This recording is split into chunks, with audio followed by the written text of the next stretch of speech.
Hello student. तो आज हम लोग डिस्कस करने वाले हैं जो हाल में 2022 में इलेक्शन हुआ है और जिसका रिजल्ट 10 मार्च को आया था, उसके बारे में कि किन किन राज्यों में इलेक्शन हुआ है और वहां पे गवर्नमेंट किसकी बनी है। तो 5 राज्यों में इलेक्शन हुआ था। वो आपके राज्य थे यूपी, पंजाब, मणिपुर, उत्तराखंड और गोवा, जिसमें से 4 राज्यों में बीजेपी ने गवर्नमेंट बनाई है। पहले भी इन्हीं की गवर्नमेंट थी और फिर से वो पावर सिक्योर किया। तो फर्स्ट हम फोकस करने वाले हैं यूपी इलेक्शन को। यूपी इलेक्शंस में टोटल नंबर ऑफ जो एमएलए सीट्स थी वो आपकी 403 थी। और सिविक्स में एक रूल होता है कि अगर आप किसी भी जगह पे, चाहे हम सेंट्रल गवर्नमेंट की बात करें चाहे हम स्टेट गवर्नमेंट की बात करें, अगर हमको रूलिंग पार्टी बनना है तो टोटल नंबर ऑफ सीट्स का बाय 2+1 मेजोरिटी के लिए आपको आनी चाहिए। तो यूपी में टोटल नंबर ऑफ सीट्स 403 है, यानी मेजोरिटी के लिए हमको 202 चाहिए।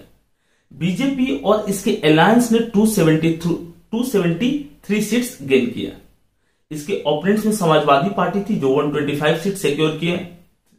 इसके बाद बीएसपी ने 1 सीट सिक्योर किया है, 2 कांग्रेस ने सिक्योर किया और 2 अदर्स ने। अब यहां पर कुछ फैक्टर्स है, कुछ इंटरेस्टिंग फिगर है इस इलेक्शन से रिलेटेड, और इसमें से सबसे इंटरेस्टिंग फिगर है आपके सुनील कुमार शर्मा के बारे में, जो गाजियाबाद के साहिबाबाद सीट से एमएलए चुने गए। और इंडियन हिस्ट्री में जब से इंडिया फ्री हुआ है और स्टेट इलेक्शंस हो रहा है, तब से लेकर के अभी तक सबसे ज्यादा सीट्स, सबसे ज्यादा वोट से जीतने का रिकॉर्ड सुनील कुमार शर्मा के पास ही आ गया है।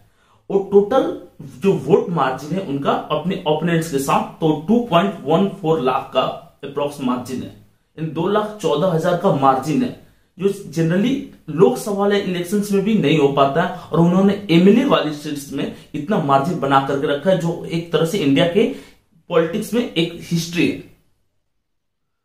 ये सबसे ज्यादा मार्जिन वाले रहे, ठीक है।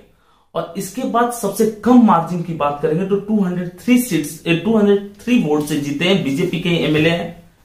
और अगर सेकंड पोजीशन पे बात करेंगे तो सेकंड पोजीशन में नोएडा के एमएलए हैं पंकज सिंह, जो हमारे डिफेंस मिनिस्टर राजनाथ सिंह के बेटे हैं। उन्होंने 1,81,000 वोट मार्जिन से अपने ओपोनेंट्स को हराया है। और अभी भी वो मतलब इंडियन हिस्ट्री में जो एमएलए की मार्जिन है उसमें वो सेकंड पोजीशन पे लाइज करते हैं।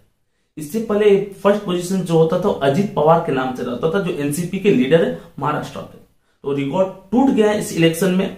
बीजेपी को एक पॉपुलर सपोर्ट मिला है, उसके साथ और भी अलायंस थी जैसे अपना दल और निशान पार्टी। इसके अलावा एक फर्स्ट टाइम था जिस टाइम यूपी के जो 2017 में सीएम बने थे योगी आदित्यनाथ, और 100% कंफर्म है कि 2020 में भी वही सीएम बनेंगे। उन्होंने फर्स्ट टाइम एमएलए इलेक्शन में पार्टिसिपेट किया था गोरखपुर सदर सीट से, जो उनका गढ़ माना जाता है। गोरखनाथ पीठ के वहीं के वो मठ थे, उसी मठ के वो अध्यक्ष थे, ठीक है, गोरखनाथ मठ के। तो वहां पे उन्होंने 1,02,000 वोट्स के मार्जिन से अपने ओपोनेंट्स को हराया है।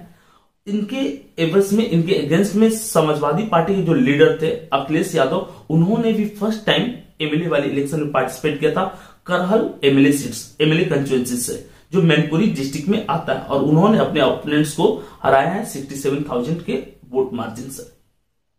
सो बीजेपी ने अपनी सीट्स जो है 2017 के इलेक्शन के कंपेयर में थोड़ी सी कम हुई, उसकी सीट्स हुई है। 2017 के इलेक्शन में टोटल बीजेपी और उसके अलायंस की सीट मिलकर के 325 थी, जो इस बार थोड़ा सा घटकर 273 है। लेकिन सफिशिएंट सीट्स है, आपकी जो मेजोरिटी है उससे भी ज्यादा सीट्स इजिली अवेलेबल है। तो 5 साल तक बीजेपी इजिली रूल करेगी यूपी में। इसके बाद हम फोकस करेंगे पंजाब इलेक्शन पे। तो पंजाब इलेक्शन में आम आदमी पार्टी जो है फर्स्ट टाइम दिल्ली के अलावा कहीं गवर्नमेंट बनाई है। और पंजाब में टोटल नंबर ऑफ सीट्स 117 है। फॉर्मूला वही अप्लाइड होगा। 59 सीट्स जिसके पास रहेगा वो मेजोरिटी में आ जाएगी। और आपके पास कितने सीट्स है? 92 सीट्स है। आपके अलावा 18 सीट जो है वो आपके कांग्रेस के पास है, 3 सीट्स शिरोमणि अकाली दल के पास है, 2 सीट्स बीजेपी के पास है और 2 सीट्स अदर के पास है। तो आप यहां पे गवर्नमेंट बना रही है। और सबसे जो मेजर फैक्टर है पंजाब इलेक्शन का, कि जो बड़े चेहरे थे पॉलिटिक्स, पंजाब के पॉलिटिक्स के, वो इस इलेक्शन में हार गए। चाहे हम बात कैप्टन अमरिंदर सिंह की करें जो फॉर्मर सीएम थे पंजाब के, या नवजोत सिंह सिद्धू जो एक प्रोमिनेंट लीडर है पंजाब के, वो भी इलेक्शन हार गए। इसके अलावा शिरोमणि अकाली दल के जो हेड है प्रकाश सिंह बादल, उनके बेटे सुखबीर सिंह बादल दोनों अपना इलेक्शन हार गए हैं। चन्नी साहब जो अभी फॉर्मर सीएम थे कांग्रेस की तरफ से, वो दोनों सीट से अपना इलेक्शन हार गए हैं। और पंजाब इलेक्शन जो है आपकी तरफ से भगवत मान की लीडरशिप में लड़ी जा रही थी और उन्होंने काफी अच्छा विक्ट्री गेन किया। और प्रोजेक्टेड जो सीएम होंगे पंजाब के आपके भगवत मान ही होंगे, जो आपके पहले सांसद थे और अभी वो सीएम बनेंगे। इसके बाद हम थर्ड जो इलेक्शन फोकस करने वाले हैं, उत्तराखंड के इलेक्शन को जानेंगे। उत्तराखंड में टोटल नंबर ऑफ सीट 70 है। यहां पे आपको मेजोरिटी में आने के लिए 36 सीट चाहिए। बीजेपी ने यहां पे 47 सीट सिक्योर किया और इसके अलावा कांग्रेस ने यहां पे 19 सीट जीती है और इसके बाद जो 4 सीट है वो अदर के पास है। लेकिन उत्तराखंड इलेक्शन का सबसे जो बड़ा फैक्टर है कि उत्तराखंड इलेक्शन में जो फॉर्मर बीजेपी सीएम थे इस इलेक्शन से पहले, पुष्कर सिंह धामी, वो खाटिमा से अपना इलेक्शन हार गए हैं। इसके अलावा हरीश रावत जो फॉर्मर सीएम थे कांग्रेस के, वो भी अपना इलेक्शन हार गए हैं। तो अब देखना इंटरेस्टिंग होगा कि उत्तराखंड से सीएम कौन बनता है। क्या त्रिवेंद्र सिंह रावत की तरफ फिर से फोकस करेगी बीजेपी या किसी और को सीएम के रूप में प्रोजेक्ट करेगी। इसके बाद हम फोकस करेंगे गोवा के इलेक्शन में। तो गोवा के इलेक्शन में टोटल नंबर ऑफ सीट्स है 40, यानी कि मेजोरिटी गेन करने के लिए आपको चाहिए 21। लेकिन बीजेपी जो बाउंड्री लाइन टच किए, मेजोरिटी गेन नहीं किया। बीजेपी ने 20 सीट सिक्योर किया, बट बीजेपी के बारे में हर कोई जानता है कि सीट चाहे कितना भी कम रहे, गवर्नमेंट यही बना लेती है अलायंस फॉर्म करके। तो अभी इसको गवर्नमेंट बनाने के लिए एक ही चाहिए एक्स्ट्रा सीट्स, और इसकी बात चल रही है महाराष्ट्रवादी गोवा पार्टी जो है उसके साथ, जिसके 2 एमएलए जीते और अदर्स जो है उनको साथ में मिला करके ये आसानी से वहां पे गवर्नमेंट फॉर्म कर लेगी। कांग्रेस ने वहां पे 11 सीट जीता है, 2 सीट आप ने जीती है और 2 सीट तृणमूल कांग्रेस ने जीता है। तो तृणमूल कांग्रेस आप या कांग्रेस के साथ जाने की तो बात ही नहीं है बीजेपी की। तो जो आपकी गोवा महाराष्ट्रवादी पार्टी है उसके और कुछ इंडिपेंडेंट कैंडिडेट का वोट लेकर के आसानी से वहां पे अपना गवर्नमेंट फॉर्म कर लेंगे। प्रमोद सावंत जो फॉर्मर सीएम थे, तो क्या वो वही सीएम होंगे, ये देखना इंटरेस्टिंग रहेगा और आपको इंफॉर्मेशन प्रोवाइड कर दी जाएगी अलग अलग जो नेटवर्किंग साइट्स है वहां पर। इसके बाद हम बात करेंगे मणिपुर की। 7 सिस्टर में मणिपुर, जहां पे इससे पहले बीजेपी ने अलायंस फॉर्म कर करके गवर्नमेंट बनाई थी, एनवीरेन सिंह उसके सीएम थे और इस बार भी बीजेपी ने वहां पर जीत दर्ज की। टोटल नंबर ऑफ सीट्स की बात करेंगे तो मणिपुर में टोटल नंबर ऑफ सीट्स 60 है। मेजोरिटी गेन करने के लिए 31 चाहिए और बीजेपी ने 32 सीट्स गेन किया इस इलेक्शन में। इसके अलावा जो नेशनल पीपल्स पार्टी है उसने 7 सीट जीती है। नागा फ्रंट पार्टी है उसने 5 सीट जीती है और डिफरेंट सीट जो है 5 सीट कांग्रेस ने और अदर्स ने जीती है। तो गवर्नमेंट बनाने के लिए बीजेपी के पास सफिशिएंट सीट्स है। एनवीरेन सिंह सीएम होंगे, प्रोजेक्टेड सीएम। इस तरह से 2020 के 5 राज्यों के इलेक्शन के बाद बीजेपी लगभग 18 राज्यों में अपनी गवर्नमेंट बना लिया, जिसमें से 12 ऐसे राज्य हैं जहां पे वो डायरेक्ट गवर्नमेंट है उसके पास मेजोरिटी है और 6 ऐसे राज्य जहां पे वो अलायंस बनाई हुई है।